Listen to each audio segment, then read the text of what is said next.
Continuing to stay on top of an issue I've been reporting on for several months now. In March, I told you about two viewers with one common problem. They both owned Hyundais and their cars were undrivable due to engine issues. Even though they had warranties or other protections, the car manufacturer denied their claims. A World War II veteran saw their story and contacted me for help. Kept it as pristine as I could, you know. In 2015, Melvin Garrett purchased this brand new Hyundai Sonata from a local dealership. Last December, with 82,000 miles on the odometer, Garrett says the engine failed, so he filed a claim with Hyundai. The car came with a 10-year, 100,000-mile warranty. I didn't have 100,000 miles. I didn't have 10 years. The 95-year-old thought his car would be repaired since his warranty was still valid. But when he took it to the dealership, right away, she said, if you got sludge, you may have a problem. The World War II veteran says his claim was denied due to sludge in the engine and the lack of proper upkeep. They said they're not going to fix your car because it was your fault. You abused the car. Garrett disputes those claims and showed me his service records. And you seem like someone who would take care of your vehicle. Oh,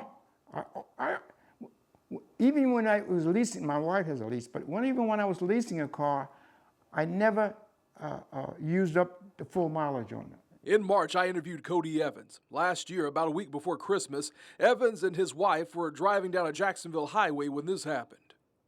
Do you have your AAA card on you? Yeah. Nope, it won't do anything. He had a 100,000-mile warranty on his Tucson. The SUV was currently at 96,000 miles.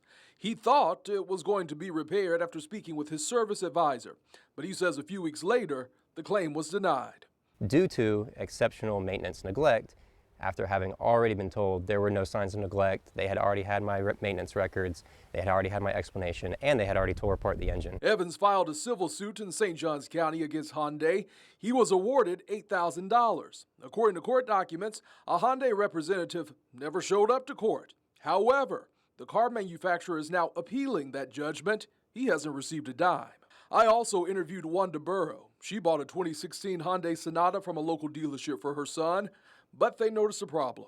The car kept seeming to run out of oil. It was low on oil. Burrow says they only had the car for a few weeks when it started cutting off while her son was driving. She says the car was taken back to the dealership, and she thought they would take care of the problem, but they didn't. Burrows says she was told the driver's fault for lack of maintenance. And I'm like, but we just bought this vehicle. We just brought it in for its first oil change. How can that be? I had a lengthy conversation with Hyundai's corporate office in March. A representative told me there's two sides to every story, and they stand by their responses to the customers. For Garrett, there's a simple solution to this ongoing issue. What would you like to see happen? I'd like to see them fix the car.